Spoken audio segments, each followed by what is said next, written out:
നമസ്കാരം. നമ്പിനാരായണന് പത്മഭൂഷൺ എന്തിന്? രാജ്യത്തിന് നമ്പിനാരായണന്റെ സംഭാവന എന്ത്? ചോദ്യമുയർത്തിയത് മുൻ DGP TP സെൻകുമാർ. സുപ്രീം കോടതി നിയോഗിച്ച കമ്മിറ്റി അന്വേഷണം നടത്തി സത്യം കണ്ടെത്തിയ ശേഷം ഭാരതരത്ന വരെ കൊടുത്താലും പ്രശ്നമില്ലെന്നാണ് സെൻകുമാറിന്റെ ഭാഷ്യം. ചാരക്കേസിൽപ്പെട്ട നമ്പിനാരായണന് പത്മഭൂഷൺ നൽകിയെങ്കിൽ ഗോവിന്ദചാമിക്കും അമീറുൽ ഇസ്ലാമിനുമൊക്കെ ആയിക്കൂടെ എന്നാണ് പരിഹാസം. ISROയിൽ നിന്ന് 94-ൽ വോളണ്ടറി റിട്ടയർമെന്റ് വാങ്ങിയ ശാസ്ത്രജ്ഞന്റെ സംഭാവന എന്തെന്ന് വ്യക്തമാക്കണമെന്നാണ് സെൻകുമാർ ആവശ്യപ്പെടുന്നത്. കേസുകളിൽപ്പെട്ട് പീഡിപ്പിക്കപ്പെട്ടതാണ് മാനദണ്ഡമെങ്കിൽ ശശികുമാറിനല്ലേ കൊടുക്കേണ്ടിയിരുന്നത്? അദ്ദേഹമല്ലേ ചാരക്കേസിൽ ഏറ്റവും കൂടുതൽ പീഡിപ്പിക്കപ്പെട്ടതെന്നും സെൻകുമാർ ചോദിക്കുന്നു. സെൻകുമാറിനെ തലസ്ഥാനത്ത് BJPയും നമ്പിനാരായണനെ LDFും മത്സരിപ്പിക്കാൻ പോകുന്നു എന്ന വാർത്തകൾക്കിടെയാണ് സെൻകുമാറിന്റെ കലമുടക്കൽ. മോദിക്കെതിരെ പറഞ്ഞിട്ടുകൂടി സംസ്ഥാന സർക്കാരല്ലേ ശുപാർശ ചെയ്തതെന്ന് ചോദിച്ച തടി തപ്പുകയായിരുന്നു PS ശ്രീധരൻപിള്ള. പക്ഷേ ശുപാർശ പോയത് BJP MP രാജീവ് ചന്ദ്രശേഖറിന്റെ ഭാഗത്തു നിന്നാണെന്ന വാർത്ത പുറത്തു വന്നു കഴിഞ്ഞു. അത് അദ്ദേഹം ചാരക്കേസിലെ പീഡനങ്ങളും അപമാനവും അതിജീവിച്ച ഉദ്യോഗസ്ഥൻ എന്ന നിലയ്ക്കാണെന്നാണ് ശുപാർശയിൽ പറയുന്നത്. സെൻകുമാറിനെതിരെ പറയാൻ കിട്ടിയ അവസരം സംസ്ഥാനത്തെ മന്ത്രിമാർ പാഴാക്കിയില്ലെങ്കിലും എന്തിനാണ് നമ്പിനാരായണന് പുരസ്കാരം എന്നതിന് ഉത്തരം പറയേണ്ടത് കേന്ദ്രം ഭരിക്കുന്ന പാർട്ടിയാണ്. സൂപ്പർ പ്രൈം ടൈം എന്ന് ചോദിക്കുന്ന ഒറ്റ ചോദ്യം ഇതാണ്: Nambi Narayanan നേടിയതെങ്ങനെ? CPM MLA M Swaraj, രാഷ്ട്രീയ നിരീക്ഷകൻ അഡ്വക്കേറ്റ് ജയശങ്കർ, എഴുത്തുകാരൻ ബാലചന്ദ്രൻ വടക്കെടുത്ത്, മാധ്യമപ്രവർത്തകൻ S അനിൽ എന്നിവർ ചർച്ചയിൽ.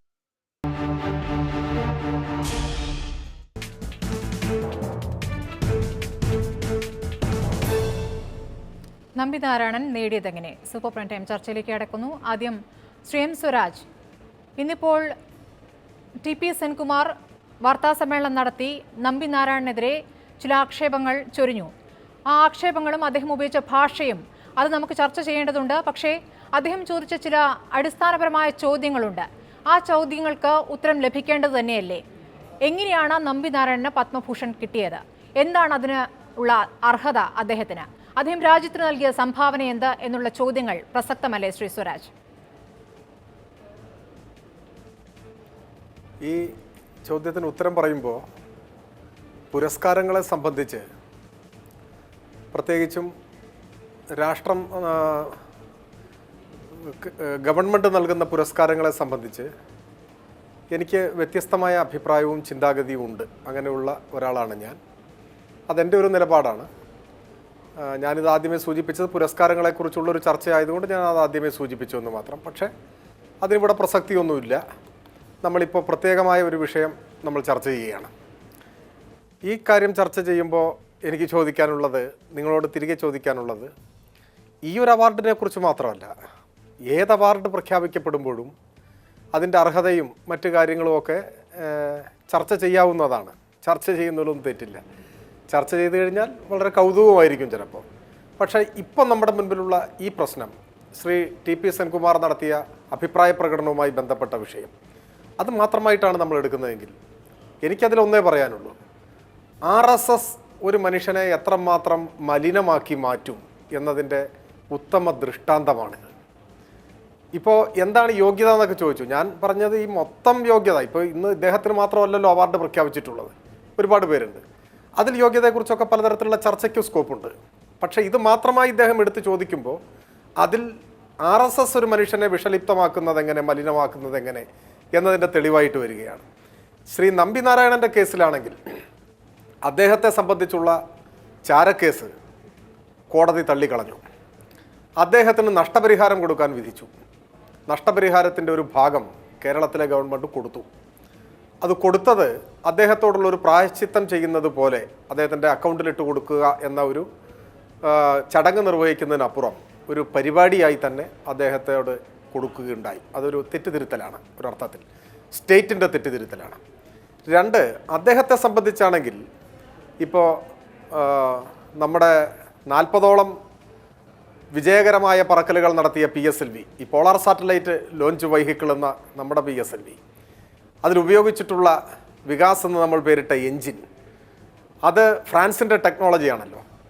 ഫ്രാൻസ് അത് നമുക്ക് തരാനുള്ള ധാരണയായ സമയത്ത് അതിന് ഇന്ത്യ കൊടുക്കേണ്ടി വരുന്ന അമിതമായ പണം, ബാധ്യത നമ്മുടെ രാജ്യത്തിന് താങ്ങാനാവില്ല എന്ന ഘട്ടം വന്നപ്പോൾ അതെങ്ങനെ നമുക്ക് സ്വായത്തമാക്കാനാവും എന്ന അന്വേഷണങ്ങളുടെ ഒടുവിൽ ആ സാങ്കേതിക വിദ്യ പഠിക്കുന്നതിന് വേണ്ടി നിയോഗിക്കപ്പെട്ട സംഘത്തെ നയിച്ച ആളാണ് ഇദ്ദേഹം. അവിടെ പോയി പ്രതികൂലമായ സാഹചര്യത്തിൽ വലിയ കഷ്ടപ്പാടൊക്കെ സഹിച്ച അദ്ദേഹവും അദ്ദേഹത്തിൻ്റെ ടീമും ഫ്രാൻസിന് വേണ്ടി ജോലി ചെയ്യുകയും ഇന്ത്യക്ക് വേണ്ടി അതിൻ്റെ ടെക്നോളജി പഠിക്കുകയും ചെയ്യുകയാണ് ഉണ്ടായത്. അങ്ങനെ ഇന്ത്യയിൽ വന്ന് ആ ടെക്നോളജി അടിസ്ഥാനമാക്കി ഇവിടെ ഉണ്ടാക്കിയ വൈക്കിംഗ് എഞ്ചിനാണ് നമ്മുടെ PSLV ഉപയോഗിച്ചത്. നാം വിജയകരമായി നടത്തിയിട്ടുള്ള 40ഓളം വിക്ഷേപണങ്ങൾ ഇതിൻ്റെ ഭാഗമായിട്ടുള്ളതാണ്. ഇതെല്ലാം ഇന്ന് ശാസ്ത്രലോകം തിരിച്ചറിയുന്നതും എല്ലാവരും മനസ്സിലാക്കിയിട്ടുള്ളതുമായ കാലമാണ്. അദ്ദേഹത്തെ മറ്റു ചില കാരണങ്ങളാൽ ദീർഘകാലം വേട്ടയാടി. ഞാൻ ചോദിക്കട്ടെ, ഇനി ഇതൊക്കെ കളഞ്ഞാലും കോടതിയുടെ മുൻപാകെ കുറ്റവിമുക്തനാക്കപ്പെട്ട അദ്ദേഹം വേട്ടയാടപ്പെട്ടു എന്ന് കോടതി സ്ഥിരീകരിച്ച അദ്ദേഹത്തിന് നഷ്ടപരിഹാരം കൊടുക്കാനും വിധിച്ച നഷ്ടപരിഹാരം കൊടുക്കേണ്ടി വന്ന ഒരു കേസാണിത്. അങ്ങനെയുള്ള ഒരാൾക്ക് ഇങ്ങനെ ഒരു പുരസ്കാരം കൊടുക്കുമ്പോൾ ഞാൻ ആദ്യം സൂചിപ്പിച്ച പുരസ്കാര സംബന്ധിയായ എൻ്റെ സകല നിലപാടുകളും നിലനിൽക്കുമ്പോൾ തന്നെ ഞാൻ കണക്കാക്കുന്നത് ഇത് ഭരണകൂടം ഒരു പൗരനോട് ചെയ്യുന്ന പ്രായച്ചിത്തമായിട്ടെങ്കിലും നമുക്ക് കണക്കാക്കാൻ കഴിയേണ്ടതാണ്. എന്നാൽ ആ സമയത്ത് ഒരു മുൻ DGP ആയിരുന്ന ആളാണെന്ന് ഓർക്കണം. ഒരു ഉയർന്ന ഉത്തരവാദിത്വം വഹിച്ച പദവിയിലിരുന്ന ഒരാൾ അങ്ങേയറ്റം മോശമായ ഭാഷയാണ്, താരതമ്യവും മോശമാണ്, അതിലൊന്നും തർക്കമില്ല, അതിലേക്ക് വരേണ്ടതുണ്ട്. പക്ഷേ ശ്രീ സ്വരാജ്, എന്താണ് രാജ്യത്തിനുള്ള സംഭാവന എന്ന് ചോദിക്കുമ്പോൾ താങ്കൾ ഈ പറയുന്ന വികാസ് എഞ്ചിൻ അതുതന്നെയായിരുന്നു നമ്പിനാരായണന്റെയും വാദം. പക്ഷേ ഇത് സംബന്ധിച്ച് ശുപാർശ പോയിരിക്കുന്നത് BJP MP രാജീവ് ചന്ദ്രശേഖരന്റെ ഭാഗത്തു നിന്നാണ്. ആ ശുപാർശയിൽ കൃത്യമായും പറയുന്നത് അദ്ദേഹം അപമാനിതനായ ശാസ്ത്രജ്ഞനാണ്, ഒരുപാട് കഷ്ടപ്പാടുകളിലൂടെ, കള്ളക്കേസിലൂടെ, ചാരക്കേസ് എന്ന പീഡനത്തിലൂടെ കടന്നുപോയ ശാസ്ത്രജ്ഞൻ എന്ന നിലയ്ക്ക്, ആ അപമാനങ്ങളെ അതിജീവിച്ച മനുഷ്യൻ എന്ന നിലയ്ക്ക് അദ്ദേഹത്തിന് ഈ പുരസ്കാരം നൽകണം എന്നുള്ളതാണ്. അങ്ങനെയൊരു രീതി ഈ രാജ്യത്തുണ്ടോ എന്നുള്ളതാണ് ചോദ്യം. രാജ്യത്തിന് നൽകുന്ന സംഭാവനകൾക്കാണ് പൊതുവെ ഈ പുരസ്കാരങ്ങൾ നൽകാറുള്ളത്. പക്ഷേ ഇത് അങ്ങനെയാണെങ്കിൽ അങ്ങനെ തുറന്നു പറയേണ്ടിയിരുന്നു. ഇത് വികാസ് എഞ്ചിനാണെന്ന് അദ്ദേഹം പറയുന്നു. പക്ഷേ അങ്ങനെയല്ല, ശുപാർശ ചെയ്തിരിക്കുന്ന ആൾ പറഞ്ഞിരിക്കുന്നത് കേന്ദ്രം പരിഗണിച്ചിരിക്കുന്നതും ആ വിഷയമല്ല. നോക്കൂ, ഞാൻ ഈ ചർച്ചയിൽ പങ്കെടുക്കുന്നത് നമ്പിനാരായണൻ്റെ വക്കാലത്ത് ഏറ്റെടുത്തിട്ടോ മറ്റാരുടെയെങ്കിലും പ്രതിനിധിയായിട്ടൊന്നുമല്ല. ഞാനൊരു പൗരൻ എന്ന നിലയിൽ എൻ്റെ സ്വതന്ത്രമായ തോന്നലുകളും എൻ്റെ വിലയിരുത്തലുകളും നിങ്ങളോട് പറയുന്നു. അത് പറയുമ്പോൾ തന്നെ എനിക്ക് എൻ്റെ നിലപാട് വ്യക്തമാക്കേണ്ടതുണ്ട് എന്നതുകൊണ്ട് ഞാൻ ആദ്യമേ പറഞ്ഞു, പുരസ്കാരങ്ങളെ സംബന്ധിച്ച്, അധികാര കേന്ദ്രങ്ങൾ നൽകുന്ന പുരസ്കാരങ്ങളെ സംബന്ധിച്ച് വ്യത്യസ്തമായ നിലപാടുള്ള ആൾ തന്നെയാണ് ഞാൻ. ആ നിലപാടിൽ മുറുകെ പിടിക്കുമ്പോഴും ഈ നാട്ടിലെ ഒരു സാധാരണക്കാരൻ എന്ന നിലയിൽ ഈ വാർത്ത പുറത്തു വരുമ്പോൾ എന്നെ സ്വാധീനിക്കുന്ന ഘടകം, ഈ മനുഷ്യൻ നമ്മുടെ രാജ്യത്തിൻ്റെ ബഹിരാകാശ ഗവേഷണ രംഗത്ത് നൽകിയ പുരോഗതിയെ സംബന്ധിച്ച് ലഭ്യമായ വിവരങ്ങൾ, ആ വിവരങ്ങളാണ് ഞാനിപ്പോൾ പറഞ്ഞിട്ടുള്ളത്. അത് ആർക്ക് വേണമെങ്കിലും തിരുത്താവുന്നതാണ്. എൻ്റെ കയ്യിലുള്ള വിവരം, എൻ്റെ ബോധ്യം ഞാൻ പറഞ്ഞു എന്ന് മാത്രം. അത് ആദരിക്കപ്പെടുന്നതിൽ എനിക്ക് ഒരു വിയോജിപ്പുമില്ല. 2, ഇദ്ദേഹത്തെ ആര് നിർദ്ദേശിച്ചു എന്നതൊന്നും എൻ്റെ ഒരു പ്രശ്നമില്ല. ശ്രീ രാജീവ് ചന്ദ്രശേഖർ നിർദ്ദേശിച്ചു എന്ന് പറയുന്നു. ആവട്ടെ, അദ്ദേഹത്തിന് അദ്ദേഹത്തിൻ്റെതായ അഭിപ്രായങ്ങളും നിലപാടുകളും ഉണ്ടാവാം, അദ്ദേഹത്തിൻ്റെതായ ലക്ഷ്യങ്ങളും ഉണ്ടാവാം, അതിന് അദ്ദേഹം ചൂണ്ടിക്കാണിച്ച കാരണങ്ങളും ഉണ്ടാവാം. ബഹുമാന്യായ അവതാരക ഇപ്പം എന്നോട് ചോദിക്കുന്ന ചോദ്യം, ഇത് ഇങ്ങനെ ഒരു പ്രായശ്ചിത്തം ചെയ്യാൻ, തെറ്റുതിരുത്താൻ അങ്ങനെ കൊടുക്കുന്ന കീഴ്വഴക്കം ഉണ്ടോ, അത് ശരിയാണോ എന്നാണ് നിങ്ങൾ ചോദിക്കുന്നത്. ഞാൻ നിങ്ങളെയും വിമർശിക്കുന്നില്ല, നിങ്ങൾക്ക് അങ്ങനെ ചോദിക്കാനുള്ള എല്ലാ റൈറ്റുമുണ്ട്. പക്ഷേ ഞാൻ എൻ്റെ അഭിപ്രായം പറയുന്നു, അങ്ങനെ ഒരു കീഴ്വഴക്കം ഇല്ലെങ്കിലും അങ്ങനെ സ്റ്റേറ്റ് ചെയ്താൽ ഞാൻ അതിനെ സ്വാഗതം ചെയ്യും. അതിലൊരു കാവ്യനീതിയുണ്ട്, അതിനൊരു കാവ്യ ഭംഗിയുണ്ട്. ഞാൻ അതിനെ തുറന്ന മനസ്സോടെ സ്വാഗതം ചെയ്യുന്ന ഒരാളാണ്. അങ്ങനെയാണെങ്കിൽ ശ്രീ സ്വരാജ്, എന്തുകൊണ്ട് സംസ്ഥാന സർക്കാർ ഒരു ശുപാർശ നൽകിയില്ല? സംസ്ഥാന സർക്കാരിന്റെ ഭാഗത്ത് ശുപാർശ പോയിട്ടില്ല എന്നാണ് മുഖ്യമന്ത്രി ഇന്ന് അറിയിച്ചത്.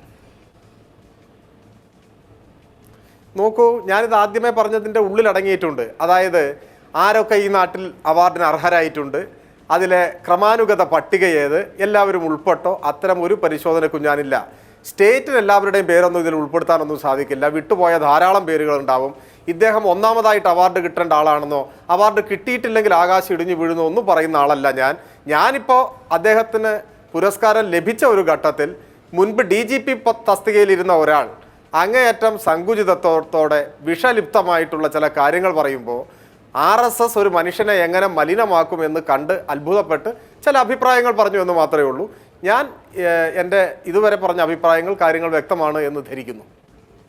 ഇടയ്ക്ക് ജയശങ്കർ, ഇന്നിപ്പോൾ TP സെൻകുമാർ നടത്തിയ വാർത്താ സമ്മേളനത്തിൽ പറഞ്ഞ കാര്യങ്ങൾ താങ്കളും ശ്രദ്ധിച്ചിട്ടുണ്ടാകാം.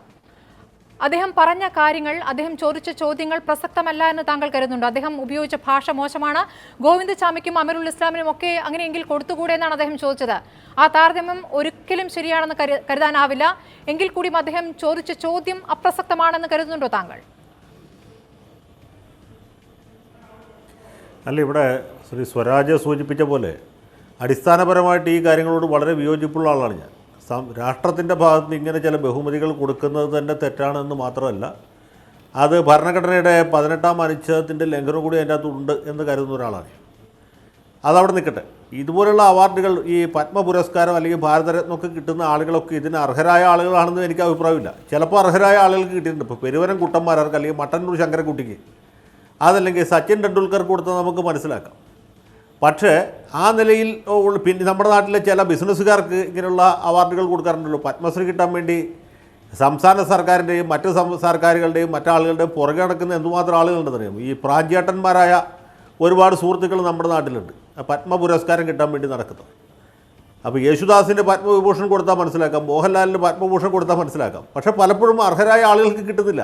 മധുവിനെ പോലെ വളരെ സീനിയറായിട്ടുള്ളൊരു നടന് പത്മശ്രീ കിട്ടിയത് അതിന് എത്രയോ കൊല്ലം മുമ്പ് ജയറാമിന് കിട്ടി.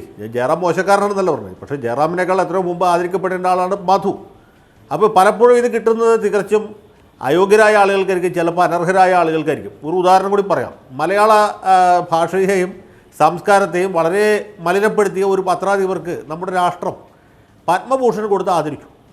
അതിന് എന്തെങ്കിലും നീതീകരണമുണ്ടോ, ന്യായീകരണമുണ്ടോ? ഒരിക്കലുമില്ല. അദ്ദേഹം കൈമടി അടിക്കാനുള്ള കഴിവുകൊണ്ട് അദ്ദേഹത്തിന് പത്മഭൂഷൺ കിട്ടി. അതൊക്കെ ഈ നാട്ടിൽ നടക്കുന്ന കാര്യങ്ങളാണ്. ഞാൻ ഒരു കാര്യം കൂടി പറയാം. ഇന്നലെ തന്നെ ഈ പലപ്പോഴും ഇത് പറയുന്ന കാരണങ്ങൾ, പുറമേക്ക് പറയുന്ന കാരണം വേറെ ആയിരിക്കും. ഇന്നലെ ഇതുപോലെ സമയത്ത് ഏഷ്യാനെറ്റ് ന്യൂസിൽ ഞാൻ ചർച്ചയിൽ പങ്കെടുത്തുകൊണ്ടിരിക്കുമ്പോഴാണ് ഈ സ്ക്രോൾ പോകുന്നത്. പ്രണബ് മുഖർജിക്ക് ഭാരതരത്നം, അതിൽ തെറ്റൊന്നുമില്ല, അദ്ദേഹം അർഹിക്കുന്ന ആളാണ്. ഭൂപൻ ഹസാരികയ്ക്ക് ഭാരതരത്നം, അദ്ദേഹം അർഹിക്കുന്ന ആളാണ്, അദ്ദേഹം ജീവിച്ചിരിക്കുമ്പോൾ കൊടുക്കേണ്ടതായിരുന്നു. കൂട്ടത്തിൽ നാനാജി ദേശ്മുഖിന് ഭാരതരത്നം. അടിയിൽ എഴുതി കാണിക്കും, സാമൂഹ്യ പരിഷ്കർത്താവായിരുന്നു നാനാജി ദേശ്മുഖ്. ഞാൻ അന്തം വിട്ടുപോയി. ഞാൻ വിചാരിച്ച് ഏഷ്യാനെറ്റുകാരുടെ വിവരക്കേട് കൊണ്ട് എഴുതി കാണിക്കുന്നതെന്നാണ്. കാരണം നാനാജി ദേശ്മുഖ് RSS പ്രചാരകനും ജനസംഘത്തിൻ്റെ സ്ഥാപക നേതാക്കളിൽ ഒരാളുമാണ്. സുന്ദർ സിംഗ് ഭണ്ഡാരി, നാനാജി ദേശ്മുഖ്, ദീൻദയാൽ ഉപാധ്യായ, ഇവർ 3 പേരും കൂടി ചേർന്നിട്ടാണ് ശ്യാമപ്രസാദ് മുഖർജിയുടെ നേതൃത്വത്തിൽ ഭാരതീയ ജനസംഘം എന്ന രാഷ്ട്രീയ പാർട്ടി രൂപീകരിച്ചത്. അപ്പോൾ കേന്ദ്രം ഭരിക്കുന്ന സർക്കാരിന് അദ്ദേഹത്തിന് ഭാരതരത്നം കൊടുക്കാൻ അർഹനാണെന്ന് തോന്നിയാൽ ഭാരതരത്നം കൊടുക്കാം. പക്ഷേ പ്രശ്നം അതല്ല. ഒരു RSS പ്രചാരകനും ജനസംഘത്തിൻ്റെ സ്ഥാപക നേതാവുമായ നാനാജി ദേശ്മുഖിനെ സാമൂഹ്യ പരിഷ്കർത്താവ് എന്ന് പറഞ്ഞ് വിശേഷിപ്പിച്ചുകൊണ്ടാണ് കൊടുത്തത്. ഞാൻ ആ സ്റ്റുഡിയോയിൽ ഇറങ്ങി നോക്കുമ്പോൾ മനോരമ ന്യൂസിൽ എഴുതി കാണിക്കുകയാണ് സാമൂഹ്യ പരിഷ്കർത്താവായിരുന്ന നാനാജി ദേശ്മുഖ്. ഞാൻ അപ്പോൾ തന്നെ അവരെ വിളിച്ചു പറഞ്ഞു, നിങ്ങൾ ഇങ്ങനത്തെ മണ്ടത്തരം ചെയ്യില്ല. ഇദ്ദേഹം RSS പ്രചാരകനും അതുപോലെ തന്നെ ജനസംഘത്തിന്റെ സ്ഥാപക നേതാവുമാണ്. സാമൂഹ്യ പരിഷ്കർത്താവ് എന്നുള്ളത് ചിലപ്പോൾ ബ്രാക്കറ്റിൽ കേന്ദ്ര ഗവൺമെന്റ് കൊടുത്ത രാഷ്ട്രീയ താല്പര്യം ഈ പുരസ്കാരങ്ങൾ നൽകുന്നതിൽ പ്രതിഫലിക്കുന്നു എന്ന് തന്നെയാണ്. ഈ ഭാരതരത്നത്തിന്റെ കാര്യത്തിലും അത്തരത്തിലുള്ള ആക്ഷേപങ്ങൾ. പ്രണബ് മുഖർജി RSS കാര്യാലയത്തിൽ പോയതിന് പ്രത്യുപകാരം എന്നുള്ള നിലയ്ക്കാണ് ഈ പുരസ്കാരം എന്ന കോൺഗ്രസ് നേതാക്കളുടെ ഭാഗത്ത് തന്നെ അഭിപ്രായം വന്നിരിക്കുന്നത്. ഇന്നിപ്പോൾ കെ മുരളീധരൻ അങ്ങനെ ഒരു പ്രതികരണം നടത്തുകയുണ്ടായി. അപ്പോൾ ഇതിലൊക്കെ ഒരു രാഷ്ട്രീയമുണ്ടെങ്കിൽ നമ്പിനാരായണനുമായി ബന്ധപ്പെട്ട് ഏത് രാഷ്ട്രീയം പ്രവർത്തിച്ചു എന്നുള്ളതും ചോദ്യമല്ലേ? അല്ല, ഇവിടെ ഞാൻ നമ്പിനാരായണൻ കൊടുത്തതിന് എതിര് പറഞ്ഞല്ല. സത്യത്തിൽ അദ്ദേഹം വലിയ പീഡനം അനുഭവിച്ച ഒരു മനുഷ്യനാണ്. ഇവിടെ സ്വരാജ് ശരിയായ രീതിയിൽ നിരീക്ഷിച്ച പോലെ വലിയ തോതിൽ വേട്ടയാടലിന് വിധേയനായ ഒരു മനുഷ്യനാണ് നമ്പിനാരായണൻ. അദ്ദേഹം രാജ്യത്തിന് ഒരുപാട് സംഭാവന നൽകിയെന്നാൽ മാത്രമല്ല, അദ്ദേഹം നൽകുമായിരുന്ന ഒരുപാട് സംഭാവനയെ നമ്മുടെ രാഷ്ട്രം, നമ്മുടെ പോലീസ്, നമ്മുടെ നാട്ടിലെ മാധ്യമങ്ങൾ, നമ്മുടെ നാട്ടിലെ രാഷ്ട്രീയ പാർട്ടികൾ ഇവരൊക്കെ ചേർന്ന് ചവിട്ടി മെതിച്ചു കളഞ്ഞു. ഒരു മനുഷ്യൻ്റെ ജീവിതം ചില ആളുകളുടെ കാൽ കീഴിൽ ഞെരിഞ്ഞമർന്നു. അതിൻ്റെ പുറകിൽ വേറെ രാഷ്ട്രീയമുണ്ട്. ഞാനിപ്പോൾ അതിലേക്ക് പോകുന്നില്ല. ശ്രീ കരുണാകരനൊക്കെ ആയിട്ട് ബന്ധപ്പെട്ട് ഒരുപാട് കാര്യങ്ങളുണ്ട്. ഇല്ലാത്ത ചാരക്കേസ് ഉണ്ടാക്കി പല പീഡനങ്ങളും ഈ നാട്ടിൽ നടന്നു. അതൊക്കെ നിൽക്കട്ടെ. അങ്ങനെ ഒരു മനുഷ്യൻ, അദ്ദേഹത്തിന് ഇങ്ങനൊരു അവാർഡ് സർക്കാരിൻ്റെ ഭാഗത്തുനിന്ന് ഒരു ബഹുമതി കിട്ടുന്നു. അത് ചിലപ്പോൾ ഈ പറഞ്ഞ പോലെ അദ്ദേഹത്തിൻ്റെ സംഭാവനകൾ അത്ര വലുതായിരിക്കില്ല, മഹത്തരമായിരിക്കില്ല. അല്ലെങ്കിൽ അതൊക്കെ തീരുമാനിക്കേണ്ട ഉത്തരവാദിത്വം നമ്മളാരും സെൻകുമാറിനെ ഏൽപ്പിച്ചിട്ടില്ല. ശ്രീ സെൻകുമാറിനെ പോലും ഒരാൾ ഇങ്ങനൊരു പരാമർശം നടത്തിയത് തികച്ചും തെറ്റാണ്, നിർഭാഗ്യകരമാണ്, അപലപനീയമാണ്. ഞാൻ ആവർത്തിച്ച് പറയുന്നു, സെൻകുമാർ ഒരിക്കലും ഇങ്ങനെ പറയാൻ പാടില്ല. സെൻകുമാർ എന്നല്ല, മനുഷ്യത്വമുള്ള ആരും പറയാൻ പാടില്ല. കാരണം നമ്പിനാരായണൻ അനുഭവിച്ച പീഡനം അദ്ദേഹത്തിന്റെ കുടുംബാംഗങ്ങൾ അനുഭവിച്ച. ജയശങ്കർ, സെൻകുമാർ അങ്ങനെ പറഞ്ഞതിന് വലിയ രാഷ്ട്രീയം എന്താണ്? ഇതിപ്പോൾ തലസ്ഥാനത്ത് മത്സരിക്കും, BJPക്ക് വേണ്ടി മത്സരിക്കും എന്ന രീതിയിൽ അറിയപ്പെടുന്ന പേരായിരുന്നു അദ്ദേഹത്തിന്. സെൻകുമാർ ഒരുപക്ഷെ മത്സരിച്ചേക്കുമെന്ന് കേട്ടിരുന്നു. നമ്പിനാരായണൻ LDFന്റെ പ്രതിനിധിയായി മത്സരിക്കുമെന്നുള്ള സൂചനകളും ഉണ്ടായിരുന്നു. ഈ പേരുകൾ ഇങ്ങനെ ഉയർന്നു കേൾക്കുന്നതിനിടയിലാണ് ഈ ഒരു ആക്ഷേപവുമായി സെൻകുമാർ വാർത്താസമ്മേളനം നടത്തുന്നത്. അതിലെ രാഷ്ട്രീയം എന്താണ്? അതിലെ എനിക്ക് തോന്നുന്നത് സെൻകുമാറിനെ സംബന്ധിച്ച് ഏറ്റവും അവസാനം പത്രത്തിൽ കണ്ട വാർത്ത, അദ്ദേഹത്തിന് സെൻട്രൽ അഡ്മിനിസ്ട്രേറ്റീവ് ട്രിബ്യൂണലിൽ അംഗമായി നിയമിക്കാതിരിക്കാൻ സർക്കാർ കോടതിയിൽ പറഞ്ഞ കാരണം നമ്പിനാരായണനെ പീഡിപ്പിച്ചവരുടെ കൂട്ടത്തിൽ സെൻകുമാറും ഉണ്ടായിരുന്നു. അതുകൊണ്ട് അദ്ദേഹത്തിനെ പരിഗണിക്കാൻ പറ്റുകയില്ല. അതുമായി ബന്ധപ്പെട്ട കേസ് കോടതിയിലുണ്ടെന്നുള്ള. അപ്പോൾ ഇത് രാഷ്ട്രീയം എന്നതിനേക്കാൾ വ്യക്തിപരമായ കാരണങ്ങൾ കൊണ്ടായിരിക്കാം ഒരുപക്ഷെ സെൻകുമാർ പറഞ്ഞു. ഇനി വ്യക്തിപരമായിട്ട് നമ്പിനാരായണനോട് സെൻകുമാറിന് സ്പർദ്ധയുണ്ടെന്ന് വിചാരിക്കാം. എങ്കിൽ തന്നെ ഇങ്ങനൊരു സന്ദർഭത്തിൽ അങ്ങനെ പറയാൻ പാടുണ്ടോ? അത് ഒരിക്കലും ശരിയല്ല. വളരെ അനുചിതമായ പരാമർശമാണ് അദ്ദേഹം നടത്തിയത്. അങ്ങേയറ്റം നിർഭാഗ്യകരമാണ്. അതിനുപയോഗിച്ച ഭാഷ വളരെ വളരെ നമുക്കൊരു വിധത്തിലും അംഗീകരിക്കാൻ പറ്റാത്ത ഭാഷയാണ്. അദ്ദേഹം തീർച്ചയായിട്ടും അദ്ദേഹം തെറ്റിദ്ധരുത്തണം. സെൻകുമാറിൽ നന്മയുടെ ഒരംശമെങ്കിലും അവശേഷിച്ചിട്ടുണ്ടെങ്കിൽ അദ്ദേഹം ഇത് പ്രസ്താവന പിൻവലിച്ച് നമ്പിനാരായണനോട് മാപ്പ് പറയണം എന്നാണ് എൻ്റെ അഭിപ്രായം. ശ്രീ അനിൽ, താങ്കൾ യോജിക്കുന്നുണ്ടോ? ഈ പുരസ്കാരത്തിന് അർഹനാണോ നമ്പിനാരായണൻ എന്നുള്ളതാണ് ചോദ്യം. തീർച്ചയായും അല്ല എന്നുള്ളതാണ് എൻ്റെ നിലപാട്. കാരണം 1994 ഈ കേസിൻ്റെ ഉത്ഭവകാലം മുതൽ ഈ കേസുമായി ബന്ധപ്പെട്ട ആളുകളെയും പിന്തുടരുന്ന അതുമായി ബന്ധപ്പെട്ട കാര്യങ്ങൾ മനസ്സിലാക്കുന്ന ഒരാളെന്നുള്ള നിലയ്ക്ക് യാതൊരു അർഹതയും ശ്രീ നമ്പിനാരായണന് ഈ പുരസ്കാരം വാങ്ങുന്നതിനില്ല എന്ന് ഉറച്ചു വിശ്വസിക്കുന്ന ഒരാളാണ് ഞാൻ. ഇപ്പോൾ അഡ്വക്കേറ്റ് ജയശങ്കർ പറഞ്ഞു മാധ്യമങ്ങളൊക്കെ കൂടെ ചേർന്നിട്ട് അദ്ദേഹം നൽകാമായിരുന്ന സംഭാവനകളെ ഇല്ലാതാക്കിയെന്ന്. വസ്തുത മനസ്സിലാക്കാതെയാണ് അഡ്വക്കേറ്റ് ജയശങ്കറിൻ്റെ പരാമർശമെന്നാണ് എനിക്ക് തോന്നുന്നത്. കാരണം മറിയം റഷീദ് അറസ്റ്റ് ചെയ്യപ്പെട്ടതിന് തൊട്ടു പിന്നാലെ നമ്പിനാരായണൻ്റെ പേര് പോലും മാധ്യമങ്ങളിൽ വരുന്നതിന് മുമ്പ് തന്നെ നമ്പിനാരായണൻ ISROയിൽ നിന്ന് മുൻകൂർ VRS എടുക്കുന്നതിന് വേണ്ടി അപേക്ഷ നൽകിയിരുന്നു. 1/11/1994 നമ്പിനാരായണൻ ISROയിൽ നിന്ന് വിരമിക്കുന്നതിന് വേണ്ടി അപേക്ഷ നൽകി.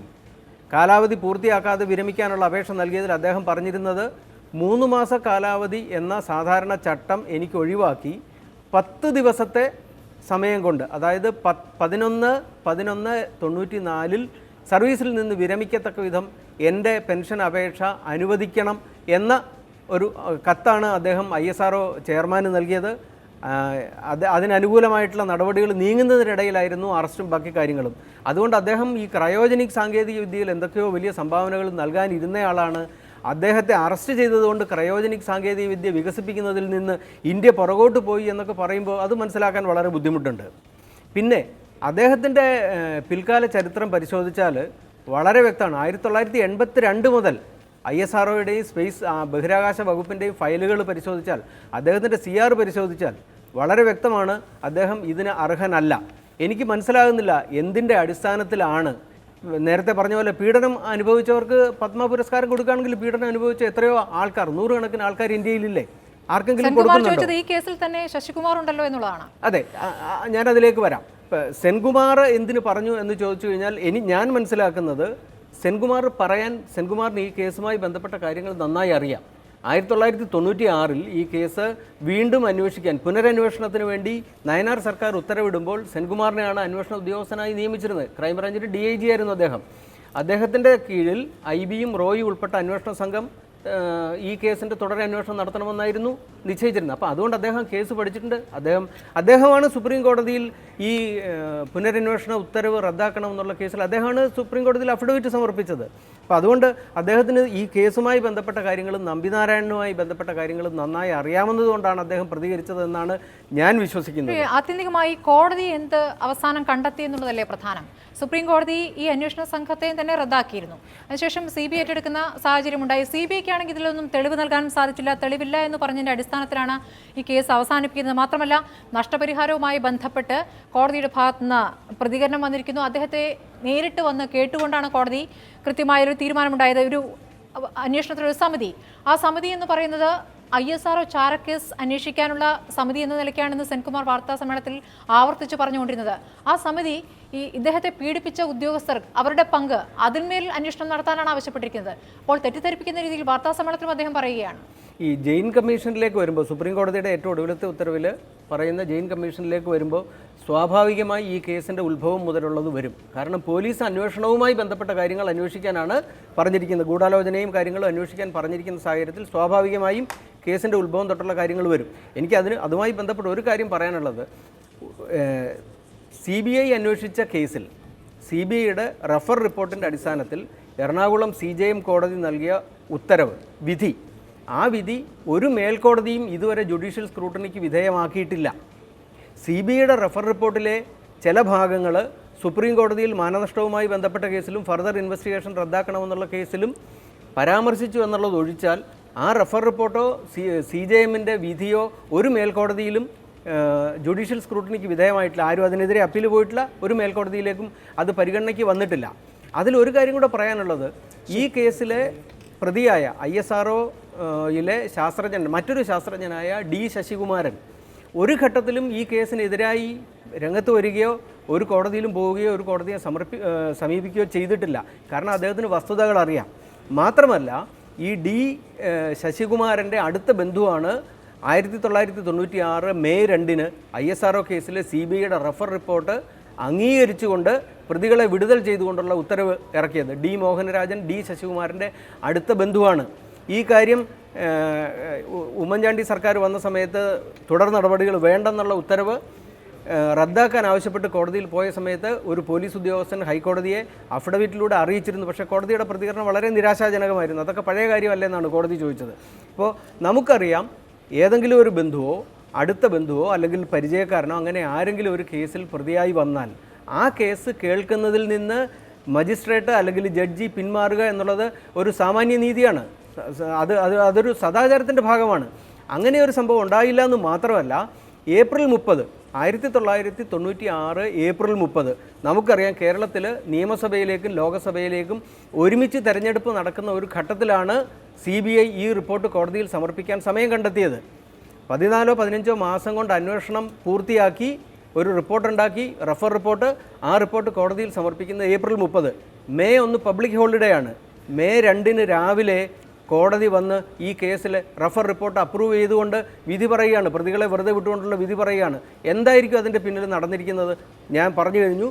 ജഡ്ജി ആ കോടതിയിലെ CBI കോടതിയിലെ CJM D മോഹനരാജൻ D ശശികുമാരൻ്റെ അടുത്ത ബന്ധുവായിരുന്നു. അപ്പോൾ ഇങ്ങനെയുള്ള ഒരുപാട് കറുത്ത പാടുകൾ ഈ കേസുമായി ബന്ധപ്പെട്ട ഉണ്ട്. ഇനിയും പുറത്തു വരാനുണ്ട്, ഒരുപാട് കാര്യങ്ങൾ പുറത്തു വരാനുണ്ട്. അതുകൊണ്ട് ഞാൻ നേരത്തെ സ്വരാജ് ഉപയോഗിച്ച വാക്കുപയോഗിക്കുകയാണ്.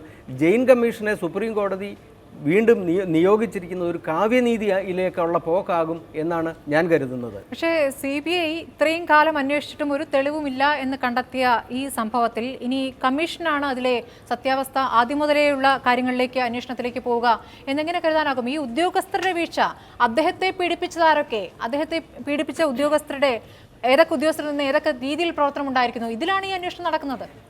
സ്മൃതി, അത് പറയുമ്പോൾ CBIയുടെ അന്വേഷണത്തെക്കുറിച്ച് പറയേണ്ടി വരും. CBIയുടെ റഫർ റിപ്പോർട്ട് വായിച്ചാൽ നമുക്ക് മനസ്സിലാവുന്ന ഒരു കാര്യമുണ്ട്. CBI സ്വീകരിച്ച ശൈലി എന്ന് പറയുന്നത് ഇൻവെസ്റ്റിഗേറ്റിംഗ് ദ ഇൻവെസ്റ്റിഗേഷൻ. കേരള പോലീസും IBയും നടത്തിയ അന്വേഷണത്തെക്കുറിച്ചുള്ള അന്വേഷണമാണ് CBI നടത്തിയത്. അതല്ലാതെ കേസിൻ്റെ മെറിറ്റുമായി ബന്ധപ്പെട്ട ഒരു കാര്യത്തിലേക്കും CBI പോയിട്ടില്ല എന്ന് മാത്രമല്ല, ഈ പ്രതികൾക്കെതിരെ കേരള പോലീസും IBയും കണ്ടെത്തിയ പല ഫൈൻഡിങ്സും ശരിവെച്ചുകൊണ്ടുള്ള റിപ്പോർട്ടും അതിനകത്തുണ്ട്. പക്ഷേ പ്രധാനപ്പെട്ട ഒഫീഷ്യൽ സീക്രട്സ് ആക്ടിലെ പ്രധാനപ്പെട്ട വകുപ്പുകൾ ഒഴിവാക്കിക്കൊണ്ടുള്ള ഒരു റഫർ റിപ്പോർട്ടാണ് കോടതി സമർപ്പിച്ചത്. വളരെ നേരത്തെ തന്നെ വ്യക്തമാണ്, അന്നത്തെ പ്രധാനമന്ത്രിയായിരുന്ന PV നരസിംഹറാവുവിൻ്റെ മകൻ്റെ പേര് IBയുടെ ഡെയിലി ഡോസിയറിൽ വന്ന ശേഷമാണ് ഈ കേസ് അട്ടിമറിക്കപ്പെട്ടത്.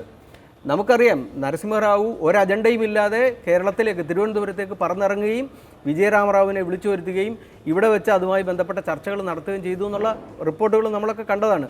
ഞാൻ 94 മറിയം റഷീദയുടെ അറസ്റ്റ് മുതൽ ഈ കേസ് ഫോളോ ചെയ്യുന്ന ആളായതുകൊണ്ട് എനിക്ക് ഈ കാര്യങ്ങളിൽ വളരെ വ്യക്തമായിട്ട് പറയാൻ കഴിയും. ഈ കേസ് CBI അട്ടിമറിക്കുകയായിരുന്നു. ഇതിൻ്റെ മെറിറ്റിലേക്ക് ഒരിക്കലും ഒരന്വേഷണത്തിലും ഒരു ഘട്ടത്തിലും CBI കടന്നിട്ടില്ല. അതാണ് വസ്തുത. ശരി, ശ്രീ ബാലേന്ദ്രൻ വടക്കെടുത്ത, താങ്കൾക്ക് ഇതിൽ നിന്ന് വ്യത്യസ്തമായൊരു അഭിപ്രായമുണ്ടോ ഈ വിഷയത്തിൽ? ഇതിപ്പോൾ നമ്പിനാരായണന് നൽകേണ്ട ഒരു പുരസ്കാരം തന്നെയായിരുന്നു എന്ന അഭിപ്രായമാണ് ഭൂരിപക്ഷവും അവതരിപ്പിച്ചത്. ഇപ്പോൾ അഡ്വക്കേറ്റ് ജയശങ്കർ ആയാലും സ്വരാജ് ആയാലും. പക്ഷേ ശ്രീ അനിലിൻ്റേത് മറ്റൊരു അഭിപ്രായമായിരുന്നു. താങ്കൾക്ക് ഈ വിഷയത്തിലുള്ള നിലപാടെന്താണ്? ഇന്നിപ്പോൾ സെൻകുമാർ നടത്തിയ വാർത്താ സമ്മേളനത്തിൽ അദ്ദേഹം പറഞ്ഞ കാര്യങ്ങളെ എങ്ങനെയാണ് താങ്കൾ കാണുന്നത്? എനിക്കിത് വളരെ വ്യത്യസ്തമായ അഭിപ്രായമാണുള്ളത്.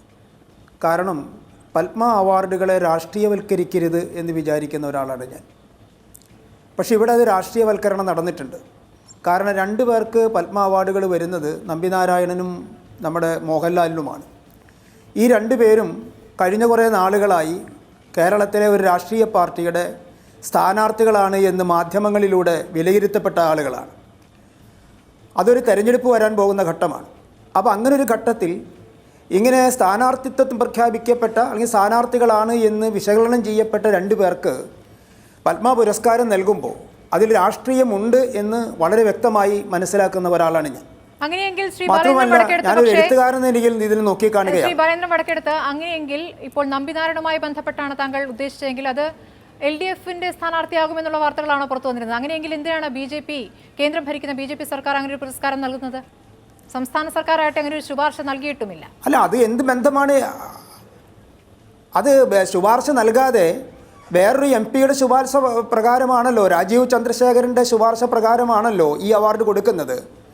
അതുകൊണ്ട് രാജീവ് ഈ ശുപാർശ കൊടുക്കുമ്പോൾ അതുമായി CPM-ന് ബന്ധമില്ല എന്നൊന്നും പറയാൻ പറ്റില്ല.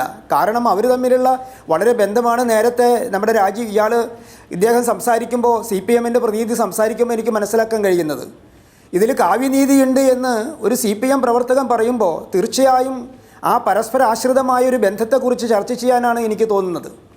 മാത്രവുമല്ല, നമ്പിനാരായണനെ സംബന്ധിച്ചിടത്തോളം എന്ത് മാനദണ്ഡമാണ് ഇതിൽ കൊടുക്കുന്നത്? നേരത്തെ പരുത്തിക്കാട് പറഞ്ഞതുപോലെ എനിക്ക് തോന്നുന്നൊരു കാര്യം, ഏതെങ്കിലും ഒരു രീതിയിൽ ശാസ്ത്രീയമായിട്ടുള്ള ഏതെങ്കിലും ഒരു പ്രോജക്റ്റ് നടപ്പാക്കി അംഗീകാരം നേടിയിട്ടുള്ള ഒരാളാണോ? അദ്ദേഹത്തിൻ്റെ കർമ്മമണ്ഡലത്തിൻ്റെ അടിസ്ഥാനത്തിലാണോ അദ്ദേഹത്തിന് ഈ പത്മഭൂഷൺ പുരസ്കാരം നൽകിയിട്ടുള്ളത്? അതോ ചാരക്കേസുമായി ബന്ധപ്പെട്ട് അദ്ദേഹം അനുഭവിച്ച പീഡനത്തിൻ്റെ പേരിലാണോ? പത്മ പുരസ്കാരത്തിൻ്റെ പിറകിലൊരു മാനദണ്ഡമുണ്ട് എന്ന് വിചാരിക്കുന്ന ഒരാളാണ്. ആ മാനദണ്ഡം പാലിക്കപ്പെടാതെയാണ് തമ്പി നാരായണൻ ഈ പുരസ്കാരം കൊടുത്തിരിക്കുന്നു എന്നുള്ളതാണ് ഒരു എഴുത്തുകാരൻ നിലയിൽ എനിക്ക് നോക്കിക്കാണാൻ കഴിയുമ്പോൾ മനസ്സിലാക്കുന്ന കാര്യം. എനിക്കതിൽ രാഷ്ട്രീയത്തിൻ്റെ പ്രശ്നമൊന്നുമില്ല. തമ്പി നാരായണൻ ഏത് രാഷ്ട്രീയ പാർട്ടിയായാലും മോഹൻലാൽ ഏത് രാഷ്ട്രീയ പാർട്ടിയായാലും എനിക്ക് വിരോധമില്ല. പക്ഷേ പത്മ പുരസ്കാരത്തെ രാഷ്ട്രീയവൽക്കരിക്കുന്നതിന് വേണ്ടിയിട്ടുള്ള ചില ശ്രമങ്ങൾ ഇവിടെ നടക്കുന്നുണ്ട് എന്നുള്ളതാണ് ഞാൻ ഈ പത്മ പുരസ്കാരത്തിൻ്റെ ഇതിനോടുകൂടി ബന്ധപ്പെട്ട് വരുന്നത്. അതുകൊണ്ട് നമ്പി നാരായണന് ഈ പത്മ പുരസ്കാരം നൽകിയത് തീർച്ചയായും ശരിയായൊരു കൃത്യമല്ല എന്ന് വിചാരിക്കുന്ന ഒരാളാണ് ഞാൻ. അദ്ദേഹം എന്താണ് ശാസ്ത്രരംഗത്ത് നടത്തിയിട്ടുള്ളത്?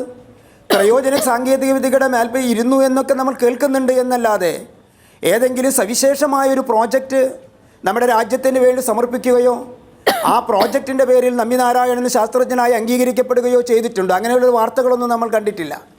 പിന്നെ എങ്ങനെയാണ് അദ്ദേഹത്തിന് പത്മ പുരസ്കാരം കൊടുക്കുന്നത്? അപ്പോൾ തീർച്ചയായും അദ്ദേഹം ചാരക്കേസുമായി ബന്ധപ്പെട്ട് അപമാനിതനായതിൻ്റെ പേരിൽ, ആ അപമാനത്തിൽ നിന്ന് മോചിതനായതിൻ്റെ പേരിൽ അദ്ദേഹം പോരാടിയതിൻ്റെ പേരിലാണ് അദ്ദേഹം കൊടുക്കുന്നത്. അങ്ങനെയാണെങ്കിൽ നേരത്തെ സൂചിപ്പിച്ചതുപോലെ തന്നെ ഈ പോരാട്ടത്തിനാണോ പത്മ പുരസ്കാരം നൽകുന്നത്? സംശയിക്കപ്പെടേണ്ട കാര്യമാണ്. മാത്രമല്ല, കേരളത്തെ സംബന്ധിച്ചിടത്തോളം എഴുത്തുകാരും അതുപോലെയുള്ള ബുദ്ധിജീവികളുമൊക്കെയുള്ള ഒരു സംസ്ഥാനമാണ്. അവർക്കാർക്കും പത്മ പുരസ്കാരമോ പത്മശ്രീയൊന്നും ഇവിടെ ഈ സന്ദർഭത്തിൽ ഇവിടെ ഉണ്ടായിട്ടില്ല. അത് എന്തുകൊണ്ടാണ് എന്ന് നമ്മൾ പരിശോധിക്കേണ്ടതുണ്ട്. കേരള സർക്കാർ പറയുന്നു ഞങ്ങൾ പേര് കൊടുത്തിട്ടില്ല എന്ന്, നേരത്തെ അത് പറയുകയുണ്ടായി. പക്ഷേ രാജീവ് ചന്ദ്രശേഖർ അദ്ദേഹത്തിൻ്റെ പേര് കൊടുക്കുന്നു. മോഹൻലാലിൻ്റെ പേര് ആരാണ് കൊടുത്തത്? അല്ലെങ്കിൽ കേരളത്തിലെ പത്മ പുരസ്കാരം കിട്ടിയവരുടെ പേരുകളൊക്കെ ആരാണ് കൊടുത്തത്? സംസ്ഥാന സർക്കാരാണോ? അത് മുഖ്യമന്ത്രി വെളിപ്പെടുത്തണം. സംസ്ഥാന സർക്കാരല്ല ഇത് കൊടുക്കുന്നതെങ്കിൽ എൻ്റെ ബലമായ സംശയം BJPയുടെ നേതൃത്വത്തിൽ നടക്കുന്ന ഈ പത്മ പുരസ്കാരത്തിന് കേരളത്തിലെ ഈ നേരത്തെ പറഞ്ഞതുപോലെ CPM-ൻ്റെ വലിയ ബന്ധമുണ്ട്, വളരെ രഹസ്യമായ ഒരു ബന്ധമുണ്ട് എന്ന് മനസ്സിലാക്കേണ്ട കാര്യമാണ്. നാളെ വരാൻ പോകുന്ന ഒരു രാഷ്ട്രീയത്തിന്റെ ദിശാസൂചകമായി. അങ്ങനെയെങ്കിൽ പ്രണബ് മുഖർജിക്ക് ഭാരതരത്ന ലഭിച്ചതും അത്തരത്തിലുള്ള ഈ RSSുമായുള്ള ബന്ധം കൊണ്ടാണോ? അദ്ദേഹം പുതുതായി ഉണ്ടാക്കിയിരിക്കുന്ന ബന്ധം കൊണ്ടാണോ? തീർച്ചയായിട്ടും പ്രണബ് മുഖർജി കോൺഗ്രസ്സുകാരനായതുകൊണ്ട് കൊടുത്ത പുരസ്കാരമാണ്, ഭാരതരത്നമാണ് എന്ന് ഞാൻ വിചാരിക്കുന്നില്ല. കഴിഞ്ഞ കുറച്ച് വർഷങ്ങൾക്കിടയിൽ അദ്ദേഹം പ്രസിഡൻ്റായിരുന്ന കാലഘട്ടത്തിലുണ്ടായ ചില ചിന്താപരമായിട്ടുള്ള മാറ്റത്തിൻ്റെ ഒരു അനുരണനം തന്നെയാണ് ആ ഭാരതരത്നം പുരസ്കാരത്തിൽ ഉള്ളത് എന്ന് വിചാരിക്കുന്ന ഒരാളാണ് ഞാൻ. അങ്ങനെയെങ്കിൽ രാഹുൽ ഗാന്ധി എന്തിനാണ് അഭിനന്ദിച്ചത്? അല്ല, അതൊക്കെ അദ്ദേഹത്തിൻ്റെ വ്യക്തിപരമായ കാര്യങ്ങളാണ്. ഇത് എൻ്റെ കാര്യമാണ് ഞാൻ പറഞ്ഞത്. രാഹുൽ ഗാന്ധിക്ക് അഭിനന്ദിക്കുക. രാഹുൽ ഗാന്ധി രാഷ്ട്രീയ നേതാവാണ്, ഞാൻ രാഷ്ട്രീയ നേതാവല്ല.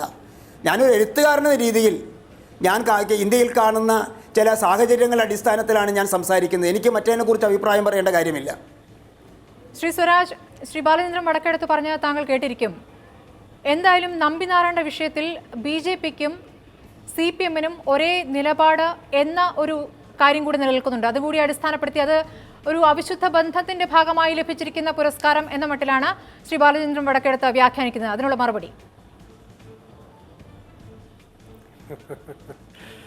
ഇതില് ബാലേന്ദ്രൻ മാഷ് ഇവിടെ പറഞ്ഞ കാര്യത്തിലേ എൻ്റെ മറുപടി ആ ചിരിയാണ്, വേറെ ഒന്നുമില്ല. എന്തുകൊണ്ടെന്നാൽ ശ്രീ രാജീവ് ചന്ദ്രശേഖരനും ഞങ്ങളും നോക്കിയിട്ട് വളരെ അടുത്ത് നിന്ന് ഗൂഢാലോചന നടത്തിയെന്ന നിലയിലാണല്ലോ അദ്ദേഹത്തിൻ്റെ ഒരു സൂചന പോയത്. അതിന് ഈ ചിരിയേ മറുപടി ഉള്ളൂ കേട്ടോ, അത് മതി മറുപടി. നമുക്ക് ബാക്കി കാര്യങ്ങളിലേക്ക് വരാം. ഇവിടെ നമ്മളിപ്പോഴും അവാർഡിൻ്റെ അർഹതയെക്കുറിച്ചൊക്കെയാണല്ലോ ചോദിക്കുന്നത്, നമ്മൾ ചർച്ച ചെയ്തുകൊണ്ടിരിക്കുന്നത്. നോക്കൂ, അധികാര കേന്ദ്രങ്ങൾ നൽകുന്ന അവാർഡ് മുതൽ എല്ലാ അവാർഡും നിങ്ങൾ എടുത്തു നോക്കൂ. എൻ്റെ ഒരു കൗതുകം, ഇപ്പോഴാണല്ലോ ഇങ്ങനെ ഒരു ചർച്ച നടക്കുന്നത്. ഏറ്റവും വലിയ അവാർഡായിട്ട് നമ്മൾ പരിഗണിക്കുന്ന ഒരു അവാർഡാണല്ലോ നോബൽ പ്രൈസ്. ഇപ്പോൾ എഴുത്തുകാരൻ കൂടിയായ ബാലേന്ദ്രൻ മാഷ് എഴുത്തുകാരെ കുറിച്ച് ഇവിടെ പറഞ്ഞല്ലോ. സാഹിത്യത്തിനുള്ള നോബൽ സമ്മാനം ടോൾസ്റ്റോയ്ക്ക് കിട്ടിയിട്ടില്ല, നിങ്ങൾ ഓർക്കുന്നുണ്ടോ? ടോൾസ്റ്റോയ്ക്ക് കിട്ടാത്ത സമ്മാനമാണ് നോബൽ സമ്മാനം. മാക്സിം ഗോർക്കിക്ക് കിട്ടിയിട്ടില്ല. നോബൽ സമ്മാനത്തിൻ്റെ ചരിത്രത്തിൽ രാംപോൾ സാർത്തർ ഒരിക്കൽ നോബൽ സമ്മാനം തിരിച്ചു കൊടുത്തിട്ടുണ്ട്, നിരസിച്ചിട്ടുണ്ട്. അതെന്തിനാണെന്നറിയുമോ? അപ്പോൾ ഇതെല്ലാം അവാർഡുകളുടെ ചരിത്രത്തിലുണ്ട്. മഹാത്മാഗാന്ധിക്ക് കിട്ടിയിട്ടില്ല സമാധാനത്തിലുള്ള നോബൽ സമ്മാനം, പക്ഷെ നമ്മുടെ ഇയാൾക്ക് ഏരിയൽ ഷാരോണിനും മറ്റുമൊക്കെ കിട്ടിയിട്ടുണ്ടല്ലോ. അപ്പോൾ അവാർഡുകൾ സംബന്ധിച്ച് ഇങ്ങനെ ഉണ്ടെന്നേ. അതുകൊണ്ടാണ് ഞാൻ പറഞ്ഞത് പുരസ്കാരങ്ങൾ സംബന്ധിച്ച് തന്നെ എനിക്കൊരു നിലപാടുണ്ട് എന്ന് ഞാൻ ആദ്യം പറഞ്ഞതുകൊണ്ടാണ്. കാരണം ഈ ചർച്ചയിൽ തെറ്റിദ്ധരിക്കപ്പെടാനിടയുണ്ട് എന്നുകൊണ്ടാണ്. അവതാരകയും തെറ്റിദ്ധരിച്ചു എന്നാണ് എനിക്ക് തോന്നുന്നത്. ഈ നമ്പിനാരായണന് കിട്ടിയത് മറ്റേ CPM സ്വാഗതം എന്നൊക്കെ പറഞ്ഞിട്ടേ, ഞാനതിൽ ഒരു വ്യക്തി എന്ന നിലയിൽ, വളരെ സ്വതന്ത്രമായ ഒരു സാധാരണക്കാരൻ എന്ന നിലയിൽ എൻ്റെ തോന്നലുകൾ നിങ്ങളുമായി പങ്കുവെച്ചതാണ്. ഇതിൽ അവാർഡിനെ ന്യായീകരിക്കാനോ മഹത്വവൽക്കരിക്കാനോ മന്ത്രിമാരുടെ പ്രതികരണം വന്നിരിക്കുന്നതും സെൻകുമാറിന്റെ ഭാഷയെ അദ്ദേഹം വാർത്താ സമ്മേളനത്തിൽ പറഞ്ഞ കാര്യങ്ങളെ അപലപിക്കുകയായിരുന്നു. അപ്പോഴും ഈ പുരസ്കാരം അദ്ദേഹത്തിന് അർഹതപ്പെട്ടതാണ് എന്ന നിലയ്ക്ക് മന്ത്രിമാരുടെ പ്രതികരണം വന്നിരുന്നു. അതുമായി ബന്ധപ്പെട്ടായിരുന്നു എൻ്റെ ചോദ്യം. അതെ, ഞങ്ങളൊക്കെ സമാനമായി ചിന്തിക്കുന്നു എന്ന് കണക്കാക്കിക്കോളൂ. ഞാൻ പറയട്ടെ, ഇവിടെ ഇപ്പോൾ ബഹുമാന്യനായ മാധ്യമപ്രവർത്തകൻ ഇവിടെ ചില കാര്യങ്ങൾ പറഞ്ഞു. ഞാൻ സശ്രദ്ധം കേൾക്കുകയായിരുന്നു. അദ്ദേഹം പറഞ്ഞ കാര്യങ്ങളിൽ നോക്കൂ, സെൻകുമാറിൻ്റെ പ്രതികരണം സംബന്ധിച്ച് അത് ശരിയായില്ലെന്നെങ്കിലും ഇപ്പോൾ ഗോവിന്ദചാമിയായിട്ടും അമീറുൽ ഇസ്ലാമുമായിട്ടും ഒക്കെയാണല്ലോ താരതമ്യപ്പെടുത്തിയത്. ഒരു വാക്ക് അദ്ദേഹം പറഞ്ഞില്ലല്ലോ. അപ്പോൾ അദ്ദേഹം പ്രതിനിധാനം ചെയ്യുന്ന സമീപനം ഇതിൽ വളരെ വ്യക്തമാണ്. എനിക്ക് കിട്ടിയ ഒരു വിവരം വെച്ച് നിങ്ങളോട് പറഞ്ഞതാണ്, PSLVയിൽ ഉപയോഗിക്കുന്ന വികാസ് എന്ന് നാം പേരിട്ട എഞ്ചിൻ എവിടെ നിന്നുണ്ടായി? അത് സ്വയംഭൂവായി വന്നതല്ലല്ലോ. അത് കഷ്ടപ്പാടുകൾ സഹിച്ച് ഇന്ത്യക്ക് പറയുന്നുണ്ട്. പക്ഷേ 94-ൽ വോളണ്ടറി റിട്ടയർമെന്റിന് കത്ത് നൽകിയ ശാസ്ത്രജ്ഞനാണ്. അപ്പോൾ പിന്നെ അദ്ദേഹം നൽകുമായിരുന്ന സംഭാവനകൾക്ക് എന്ന രീതിയിൽ എങ്ങനെ പുരസ്കാരം കൊടുക്കുമെന്നുള്ളതാണ് ചോദ്യം. 94-ൽ സ്വയമേവ വിരമിക്കാൻ കത്ത് കൊടുത്ത ഒരു വ്യക്തി. പറയട്ടെ, നിങ്ങളൊരു ദയവായി നിങ്ങൾ കേൾക്കൂ. ഇപ്പോൾ ഇവിടെ നാനാജി ദേശ്മുഖിനെ കുറിച്ച് പറഞ്ഞല്ലോ. RSS എന്ന 3 അക്ഷരത്തിനപ്പുറത്ത് 4ാമത്തെ ഒരു അക്ഷരത്തിലേക്ക് വളരാത്ത ഒരാളെ നിങ്ങൾ ഭാരതരത്ന കൊടുക്കുമ്പോൾ എന്താണ് അതിന് അദ്ദേഹത്തിൻ്റെ അവകാശമെന്ന് ചോദിക്കാൻ നിങ്ങൾക്ക് എന്താ സാധിക്കാതെ പോകുന്നത്? ഞാൻ നിങ്ങളോട് ഇത്തിരി ക്ഷോഭത്തോടെ ചോദിക്കട്ടെ, എന്താ നിങ്ങൾക്ക് സാധിക്കാതെ പറയുന്നുണ്ട്? രാജ്യത്തെ ഒരു പൗരൻ എന്നുള്ള നിലയ്ക്കാണ് ഞാൻ ചോദ്യം ചെയ്യുന്നതെന്ന് അദ്ദേഹം പറയുന്നുണ്ട്. പൗരൻ, ഇവിടെ രാജഭരണമല്ലല്ലോ, ജനാധിപത്യമാണല്ലോ. അപ്പോൾ എനിക്ക് പറയാനുള്ളതും പറയാമല്ലോ എന്ന്. ഇത് സെൻകുമാറും CPMും തമ്മിലുള്ള പോരാണ്. നിങ്ങൾക്ക് അങ്ങോട്ടും ഇങ്ങോട്ടും പറയാനുണ്ടാകും. ആ നിലയ്ക്ക് മാത്രം എനിക്ക് ചോദിക്കാൻ കഴിയില്ല ശ്രീ സ്വരാജ്. അല്ല, ഞാൻ നിങ്ങളോട് ചോദിക്കുകയാണ്. ഒരു മാധ്യമ പ്രവർത്തക എന്ന നിലയിൽ നിങ്ങൾക്ക് ബഹുമാനം നൽകിക്കൊണ്ട് ഞാൻ നിങ്ങളോട് ചോദിക്കുന്നു. RSS എന്ന 3 അക്ഷരത്തിനപ്പുറത്ത് 4ാമത്തെ ഒരു അക്ഷരത്തിലേക്ക് വളരാത്ത നാനാജി ദേശ്മുഖിന് ഭാരതരത്നം കൊടുത്തപ്പോൾ അതിന് അദ്ദേഹം അർഹനാണോ എന്ന ചോദ്യം ചോദിക്കാൻ നമുക്ക് കഴിയാതെ പോകുന്നത് എന്തുകൊണ്ടാണ്? നിങ്ങൾ മറുപടി പറയണമെന്നില്ല. ഞാൻ ചോദിച്ചു, ആ ചോദ്യം മറുപടി ഇല്ലാതെ പോകട്ടെ. ഞാൻ വിഷയമേ അല്ലാത്തത് കൊണ്ടാണ് ശ്രീ സ്വരാജ്, അതിലൊന്നും ഞങ്ങൾക്ക് അഭിപ്രായമില്ല എന്ന് അതിന് അർത്ഥമില്ല. നമ്മുടെ വിഷയം ഇതായത് കൊണ്ടാണ് ഈ വിഷയത്തിലേക്ക് ചോദ്യം ഒതുങ്ങുന്നത്. താങ്കൾക്ക് അറിയാത്തതല്ലോ.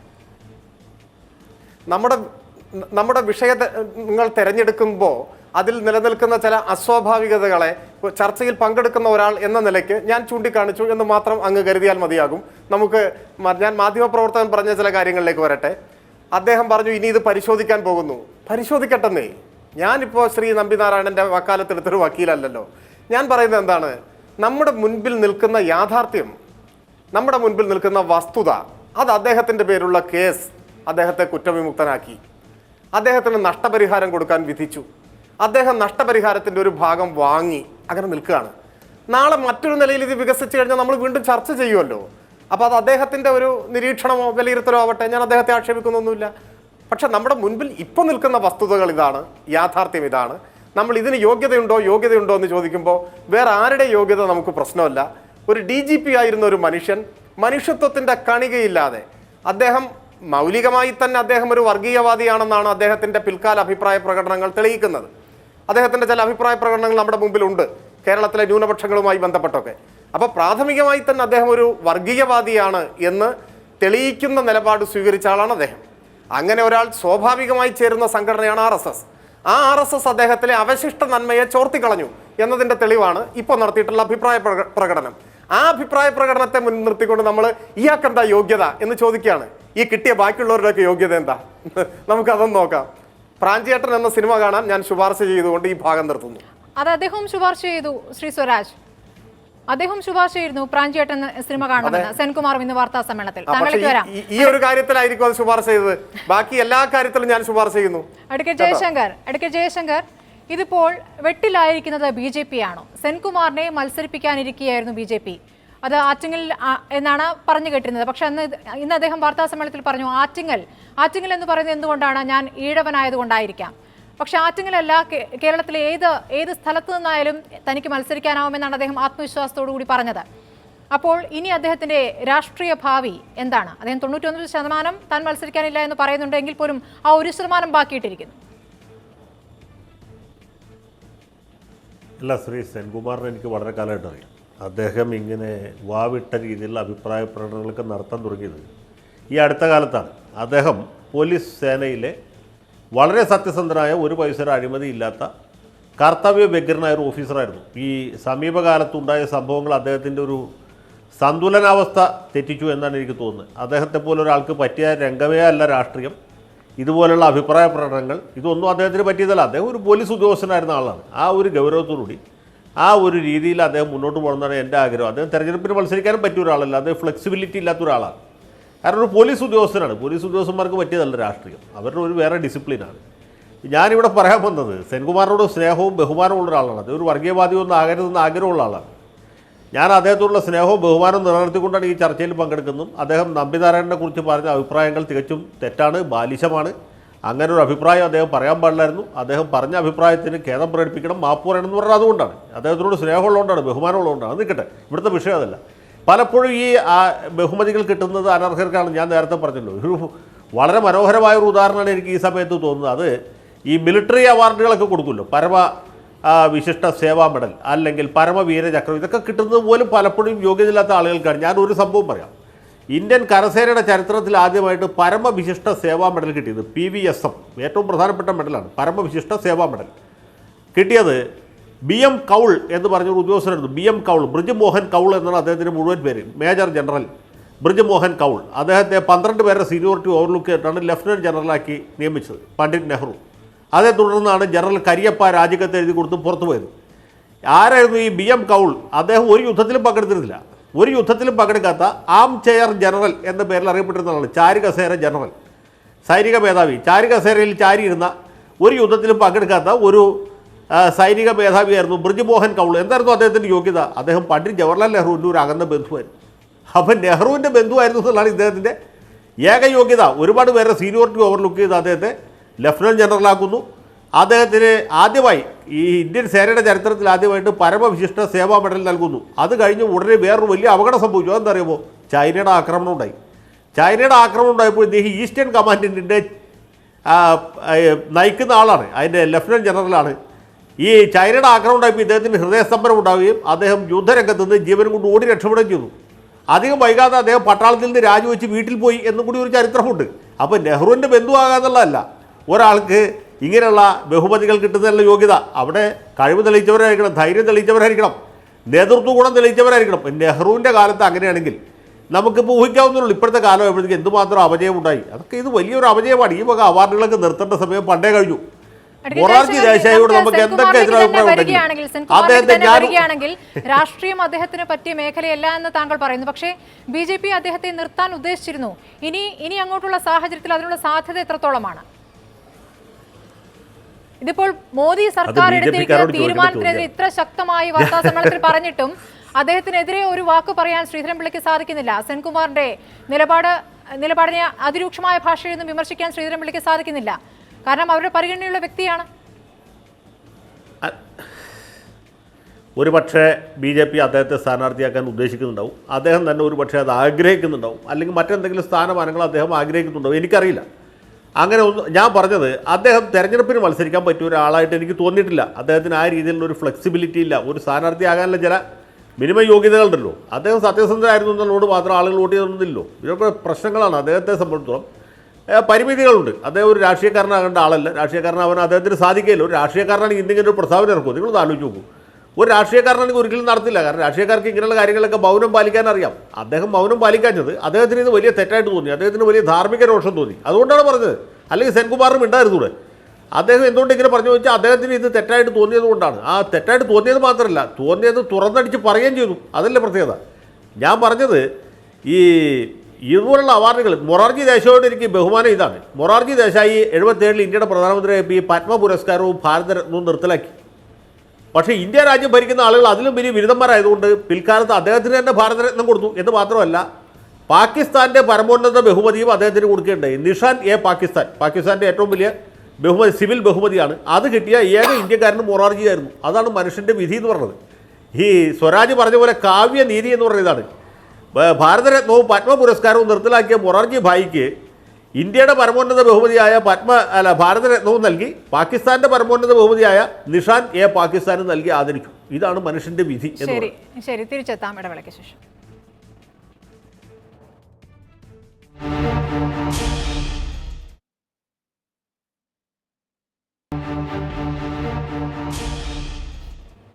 മടങ്ങിയെത്താം ചർച്ചയിലേക്ക്. ശ്രീ അനിൽ, ആദ്യം ശ്രീ സ്വരാജ് ചോദിച്ച ചോദ്യത്തിനുള്ള മറുപടി. താങ്കൾ ഈ കാര്യങ്ങൾ വിശദീകരിക്കുമ്പോൾ ഒരു ഘട്ടത്തിൽ പോലും സെൻകുമാറിൻ്റെ ഭാഷ മോശമായിരുന്നു എന്നുള്ള കാര്യം പരാമർശിച്ചില്ല. സെൻകുമാറിൻ്റെ ഭാഷ വിലയിരുത്തൽ എൻ്റെ മുന്നിലുള്ള വിഷയമല്ല. ഒന്ന്. രണ്ട്, അദ്ദേഹം അങ്ങനെ അഭിപ്രായ പ്രകടനം നടത്തിയിട്ടുണ്ടെങ്കിൽ അദ്ദേഹത്തിൻ്റെ നേരിട്ടുള്ള ബോധ്യത്തിൻ്റെ അടിസ്ഥാനത്തിലാകാം. കാരണം അദ്ദേഹം ഇതുമായി ബന്ധപ്പെട്ട ഫയലുകൾ മുഴുവൻ കണ്ടയാളാണ്. ഒരുപക്ഷെ അദ്ദേഹം താരതമ്യം ചെയ്തിരിക്കുന്ന ആൾക്കാർ ചെയ്തിരിക്കുന്നതിനേക്കാൾ ഹീനമായ കൃത്യമാണ് നമ്പിനാരായണൻ എന്ന ശാസ്ത്രജ്ഞൻ ചെയ്തതെന്നുള്ളൊരു ബോധ്യം അദ്ദേഹത്തിന് ഉണ്ടാവാം. അതുകൊണ്ടായിരിക്കും അദ്ദേഹം അത് പറഞ്ഞത്. കാരണം രാജ്യസുരക്ഷയുമായി ബന്ധപ്പെട്ട വിഷയങ്ങളാണ് നമ്പിനാരായണനെതിരെ ഉയർന്ന ആരോപണങ്ങൾ. അത് ഇപ്പോഴും ഞാൻ നേരത്തെ സൂചിപ്പിച്ചതുപോലെ CBI അതുമായി ബന്ധപ്പെട്ട അന്വേഷണം നടത്തിയിട്ടില്ല. കേരള പോലീസും IBയും നടത്തിയ അന്വേഷണത്തെക്കുറിച്ച് മാത്രമാണ്, ആ അന്വേഷണം തെറ്റാണ് എന്ന് തെളിയിക്കാനുള്ള വ്യഗ്രത മാത്രമാണ് CBI 16 മാസം കൊണ്ട് കാണിച്ചത്. അതുമാത്രമാണ് CBIയുടെ റെഫർ റിപ്പോർട്ടിലുള്ളത്. ഇവർക്കെതിരെ ഉയർന്ന ആരോപണങ്ങളെക്കുറിച്ച് കൃത്യമായ യാതൊരു അന്വേഷണവും CBI നടത്തിയിട്ടില്ല. അങ്ങനെ ഒരു സാഹചര്യത്തിൽ സെൻകുമാറിന് അദ്ദേഹത്തിൻ്റെതായ ബോധ്യങ്ങളുണ്ട്. ഈ ഫയലുകളും മുഴുവൻ മൊഴികളും കണ്ട ആളാണ്. അദ്ദേഹത്തിന് ബോധ്യമുണ്ട്. ആ ബോധ്യത്തിൻ്റെ അടിസ്ഥാനത്തിലായിരിക്കും പറഞ്ഞത്. എനിക്ക് കുറച്ചുകൂടെ ചില കാര്യങ്ങളിലൂടെ ഈ കേസുമായി ബന്ധപ്പെട്ട് ഞാൻ നേരത്തെ പറഞ്ഞല്ലോ, ഞാൻ ഇതുമായി ബന്ധപ്പെട്ട് ഒരുപാട് കാര്യങ്ങൾ പരിശോധിക്കുകയും മനസ്സിലാക്കുകയും ചെയ്യാൻ ശ്രമിച്ച ഒരാളാണ്. നമ്പിനാരായണൻ, D ശശികുമാരൻ തുടങ്ങിയവർക്കെതിരെ 1982 മുതൽ ISROയിലെ വിജിലൻസിൽ ആക്ഷേപങ്ങളുണ്ട്, പരാതികളുണ്ട്, അന്വേഷണം നടക്കുന്നുണ്ട്. കേന്ദ്ര സർക്കാരിലെ മുതിർന്ന ഉദ്യോഗസ്ഥരെന്ന നിലയ്ക്ക് ഇവരുമായി ബന്ധപ്പെട്ട് CBIക്ക് എല്ലാ വർഷവും കൊടുക്കുന്ന രേഖയിൽ, ആനുവൽ റിപ്പോർട്ടിൽ ഡൗട്ട്ഫുൾ ഇൻറ്റഗ്രിറ്റി എന്ന് രേഖപ്പെടുത്തി കൊടുത്തിട്ടുള്ള പേരുകളാണ് ഇവരുടെ രണ്ടുപേരുടെയും. ISROയിൽ നിന്ന് ഡൗട്ട്ഫുൾ ഇൻറ്റഗ്രിറ്റി രേഖപ്പെടുത്തി കൊടുക്കുന്ന ലിസ്റ്റിൽ ഈ രണ്ടുപേരുടെയും പേര് നിരവധി തവണ വന്നിട്ടുണ്ട്. എന്തുകൊണ്ട് അങ്ങനെ വന്നു? ഇപ്പോൾ പത്മ പുരസ്കാരം കൊടുക്കുമ്പോൾ ഇത്തരം കാര്യങ്ങൾ എന്തെങ്കിലും പരിശോധിച്ചിട്ടുണ്ടോ? പിന്നെ നമ്മുടെ മാധ്യമങ്ങളും അതേപോലെ തന്നെ കേന്ദ്രത്തിന് എന്താണ് ഈ താല്പര്യം അദ്ദേഹത്തോട് എനിക്ക് മനസ്സിലാകുന്നില്ല. എന്തുകൊണ്ടാണെന്ന് മനസ്സിലാകുന്നില്ല. ഒരുപക്ഷെ നേരത്തെ സ്മൃതി തന്നെ ചൂണ്ടിക്കാട്ടിയതുപോലെ BJPയുടെ ഒരു MP ആവശ്യപ്പെട്ടതുകൊണ്ടായിരിക്കാം. മാത്രമല്ല അദ്ദേഹത്തിന് സുപ്രീം കോടതിയുമായി ബന്ധപ്പെട്ട് സുപ്രീം കോടതി അടിയന്തരമായി നഷ്ടപരിഹാരം കൊടുക്കാൻ ഉത്തരവിട്ടതിന് ശേഷം തന്നെ കേട്ടിരുന്നു പത്മ പുരസ്കാരത്തിനുള്ള ശ്രമങ്ങൾ അദ്ദേഹം തുടങ്ങി. അതെ, അദ്ദേഹം പത്മ പുരസ്കാരം സംഘടിപ്പിക്കാനുള്ള ശ്രമങ്ങൾ തുടങ്ങിയെന്ന് അന്ന് തന്നെ കേട്ടിരുന്നു. അദ്ദേഹം അതിനു മുമ്പ് 2014 BJP അധികാരത്തിൽ വന്ന സമയത്തും BJP അധികാരത്തിലെത്തുന്നതിന് മുമ്പും ആ തെരഞ്ഞെടുപ്പിന് തൊട്ട് മുമ്പ് അദ്ദേഹം നരേന്ദ്രമോദിയെ കണ്ടിരുന്നു. നരേന്ദ്രമോദിയാണ് പ്രധാനമന്ത്രി സ്ഥാനാർത്ഥിയായി വരാൻ പോകുന്നതെന്ന് അറിഞ്ഞ ശേഷം അദ്ദേഹം 2 തവണ തെരഞ്ഞെടുപ്പിന് മുമ്പ് തെരഞ്ഞെടുപ്പിന് ശേഷവും നരേന്ദ്രമോദിയെ കണ്ടിരുന്നു. എൻ്റെ അറിവ് ശരിയാണെങ്കിൽ അദ്ദേഹം അന്ന് ശ്രമിച്ചിരുന്നത് പ്രധാനമന്ത്രിയുടെ ശാസ്ത്ര സാങ്കേതിക ഉപദേഷ്ടാവ് ആകാനുള്ള ഒരു ശ്രമം അദ്ദേഹം നടത്തി. പക്ഷേ അത് പരാജയപ്പെട്ടു. ഞാൻ വിശ്വസിക്കുന്നത് അജിത് കുമാർ ഡോവൽ എന്ന ദേശീയ സുരക്ഷാ ഉപദേഷ്ടാവ് അവിടെ ഉള്ളതുകൊണ്ടാണ് അദ്ദേഹത്തിന് അന്ന് ആ പദവി ലഭിക്കാതെ പോയതെന്നാണ് ഞാൻ മനസ്സിലാക്കുന്നത്. IBയുടെ റിപ്പോർട്ട്, IBയിൽ ഉണ്ടായിരുന്ന ദീർഘകാലം ഉണ്ടായിരുന്ന ആളാണ് ഡോവൽ. അപ്പോൾ ആ റിപ്പോർട്ടിൻ്റെ അടിസ്ഥാനത്തിലായിരിക്കാം ഒരുപക്ഷെ കിട്ടാതെ പോയത്. പുതിയ വിവരങ്ങളാണ് താങ്കൾ എന്തായാലും പങ്കുവച്ചത്. തിരിച്ചെത്താം ഇടവേളയ്ക്ക് ശേഷം.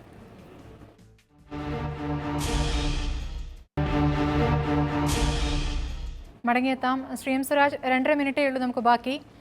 ശ്രീ സ്വരാജ്, ഇപ്പോൾ തിരുവനന്തപുരത്ത് സ്ഥാനാർത്ഥിയാകും, അദ്ദേഹം LDFന്റെ സ്ഥാനാർത്ഥിയാകുമെന്നാണ് കേട്ടിരുന്നത്. ഈ പുതിയ പശ്ചാത്തലത്തിൽ അതിനുള്ള സാധ്യത എത്രത്തോളമാണ്? നോക്കൂ, അതൊക്കെ പ്രചരിപ്പിക്കപ്പെടുന്ന ഊഹാപോഹങ്ങളാണ്. LDFന്റെ സ്ഥാനാർത്ഥി ചർച്ചയിലേക്കോ നിർണയത്തിലേക്കോ ഒന്നും കടന്നിട്ടേയില്ല. അതുകൊണ്ട് അതൊക്കെ അപ്രസക്തമാണ്, തീർത്തും അപ്രസക്തം. പിന്നെ ഇവിടെ ഞാൻ വീണ്ടും ആവർത്തിച്ച് സൂചിപ്പിക്കാൻ ആഗ്രഹിക്കുന്ന ഒരു കാര്യം, ഇതിൻ്റെ മറ്റ് വിശദാംശങ്ങളിലേക്കൊക്കെ കടന്നു പോവുക, പുരസ്കാരങ്ങളെ സംബന്ധിച്ചോ അത് കിട്ടിയവരുടെ അർഹതയെ സംബന്ധിച്ചോ ഒക്കെ ഉള്ള ചർച്ച, എനിക്കതൊക്കെ വളരെ കൗതുകരമായിട്ടാണ് തോന്നുന്നത്. ഒറ്റ കാര്യമേ ഉള്ളൂ, ഇവിടെ പറഞ്ഞിട്ടുള്ള അഭിപ്രായങ്ങൾ അദ്ദേഹത്തിന് ഇത് കിട്ടി, ഇങ്ങനൊരു പുരസ്കാരം കിട്ടി എന്ന് കേൾക്കുമ്പോൾ, നമ്മുടെ നാട്ടിൽ ഞാൻ പറഞ്ഞു വൈക്കിംഗ് എഞ്ചിനുമായി ബന്ധപ്പെട്ടെല്ലാം ഫ്രഞ്ച് ടെക്നോളജി പഠിച്ച ആ സംഘത്തിൻ്റെ നേതാവാണ് അദ്ദേഹം. അതിനെല്ലാം അപ്പുറത്ത് അത് നന്നായി എന്നൊരു തോന്നൽ നമ്മുടെയൊക്കെ മനസ്സിലുണ്ടാവുന്നെങ്കിൽ അതൊരു മനുഷ്യത്വം മാത്രമാണെന്നേ, അതൊരു മനുഷ്യത്വം മാത്രമാണ്. ഇവിടെ മാധ്യമപ്രവർത്തകൻ പറഞ്ഞു അദ്ദേഹത്തെ വെല്ലുവിളിക്കാനൊന്നും ഞാനില്ല. പക്ഷേ അദ്ദേഹത്തിനെതിരെയുള്ള തെളിവുകളൊക്കെ കോടതിയുടെ മുമ്പാകെ കൊണ്ടുവരാവുന്നതാണ്, ആർക്കും കൊണ്ടുവരാവുന്നതാണ്, നിയമയുദ്ധങ്ങൾ തുടരാവുന്നതാണ്, അല്ലേ? ഇപ്പോൾ പരിശോധിക്കാൻ ജെയിൻ കമ്മീഷൻ വന്നിട്ടുള്ളത് ഞാൻ മനസ്സിലാക്കുന്നത് കള്ളക്കേസ് എടുക്കുന്നതിൽ പോലീസ് ഉദ്യോഗസ്ഥരുടെ പങ്ക്, അതാണ് പ്രധാനമായി പരിശോധിക്കുന്നതാണ് ഞാൻ മനസ്സിലാക്കുന്നത്. അതല്ലാതെ മറ്റെന്തെങ്കിലും അല്ല പരിശോധനാ വിഷയം എന്നാണ് ഞാൻ മനസ്സിലാക്കുന്നത്. നമ്മളൊക്കെ ഒരു കാര്യത്തെ വിലയിരുത്തുന്ന ഒരു മനുഷ്യത്വം വെച്ചിട്ടല്ലേ. അപ്പോൾ നഷ്ടപരിഹാരം സ്റ്റേറ്റിന് കൊടുക്കേണ്ടി വന്ന ഒരാളാണ്, അതൊരു വസ്തുതയാണ്, അത് ഊഹാപോഹമോ ആരോപണമോ അല്ല. മനുഷ്യത്വം പരിഗണിച്ചാണ് ഈ വിഷയം നമ്മൾ നോക്കിക്കാണേണ്ടത് എന്ന് പറഞ്ഞ് അവസാനിപ്പിക്കാമോ? അങ്ങനെയൊന്നും അവസാനിപ്പിക്കാൻ പറ്റില്ല. കാര്യങ്ങൾ ഉണ്ടാകുമ്പോൾ, ഓരോ കാര്യങ്ങളും സംഭവങ്ങളും ഉണ്ടാകുമ്പോൾ അതിനെക്കുറിച്ച് ചർച്ച ചെയ്യപ്പെടുക തന്നെ വേണം. നമ്മൾ എന്തിനാണ് ചിന്താപരമായിട്ട് പരാജയപ്പെടാൻ പോകുന്നത്? ചിന്ത നമ്മുടെ സമൂഹത്തിൽ നിന്ന് എടുത്തു കളയേണ്ട ആഗ്രഹമുള്ളവരാണ് ഇങ്ങനെയൊക്കെ അവസാനിപ്പിക്കാൻ ആഗ്രഹിക്കുന്നത്. നമുക്ക് ചിന്തിക്കാം ഏത് കാര്യത്തെക്കുറിച്ചും. നമ്പി നാരായണന് കൊടുത്ത പുരസ്കാരത്തെക്കുറിച്ച് നമുക്ക് ചിന്തിച്ചാൽ എന്താണ് തെറ്റ്? പത്മ പുരസ്കാരം ധാർമ്മികമായി തെറ്റായി പോകുന്ന ഏതെങ്കിലും വഴിയിൽ തെറ്റായി പോകുന്നുണ്ടെങ്കിൽ അതിനെക്കുറിച്ച് പരാമർശിച്ചാൽ എന്താണ് തെറ്റ്? ചിന്തിക്കാം. അതുകൊണ്ട് ചിന്തിക്കുന്ന ഒരു സമൂഹം ഇവിടെ ഉണ്ടാകണം. ആ ചിന്തിക്കുന്ന സമൂഹത്തെ അടിച്ച് ഒതുക്കുക എന്ന് പറയുന്ന ഒരു സംസ്കാരത്തിലേക്ക് നമ്മുടെ ചർച്ചകൾ പോകാൻ പാടില്ല എന്നുള്ള അഭിപ്രായക്കാരനാണ് ഞാൻ. അതുകൊണ്ട് നമ്പിനാരായണന് കിട്ടിയോ എന്നുള്ളതൊന്നല്ല പ്രശ്നം. ഇതിൻ്റെ അടിസ്ഥാനപരമായ പുരസ്കാരങ്ങൾ കൊടുക്കുമ്പോൾ അതിൻ്റെ പിറകിലുള്ള രാഷ്ട്രീയം എന്ത് എന്ന് നമ്മൾ ചിന്തിക്കണം. പ്രത്യേകിച്ച് ഈ കാലഘട്ടത്തിൽ ആ രാഷ്ട്രീയം CPM-ൻ്റേതാണോ BJP-യുടേതാണോ കോൺഗ്രസിൻ്റേതാണോ എന്ന് തന്നെയാണ് പരിശോധിക്കപ്പെടേണ്ടത്. അതിൽ യാതൊരു സംശയവും എനിക്കില്ല. അതുകൊണ്ട് ചിന്തയാണ് വളരേണ്ടത്. ആ ചിന്ത വളരുന്നതോടൊപ്പം തന്നെ നമ്മുടെ സംസ്കാരം വളരുകയുള്ളൂ എന്ന് വിചാരിക്കുന്ന ഒരാളാണ് ഞാൻ. ഇല്ലെങ്കിൽ എവിടെയെങ്കിലും അത് കെട്ടിയിടപ്പെടും. ആ കെട്ടിയിടപ്പെടാൻ ഒരു എഴുത്തുകാരൻ അനുവദിക്കാൻ കഴിയില്ല. രാഷ്ട്രീയക്കാരും ഒരിക്കലും ആശയങ്ങളെ കെട്ടിയിടുന്നതിൽ നിന്ന് വിമോചിതരാകണം എന്നുള്ള അഭിപ്രായക്കാരനാണ് ഞാൻ. ശരി. അതുകൊണ്ട് സ്വരാജ് എന്ത് പറഞ്ഞാലും ശരി, നമ്പിനാരായണന് കൊടുത്ത കാര്യത്തിൽ ചർച്ച വേണം. ആ ചർച്ച നടക്കട്ടെ. അത് പത്മ പുരസ്കാരത്തിൻ്റെ ആഴങ്ങളിലേക്കും പോകട്ടെ എന്നാണ് എൻ്റെ വിശ്വാസം. വളരെ നന്ദി ചർച്ചയിൽ പങ്കെടുത്ത എല്ലാവർക്കും. സൂപ്പർ പ്രൈം ടൈം അവസാനിക്കുന്നു. ഇനി ചോദ്യം ഉത്തരം കാണാം.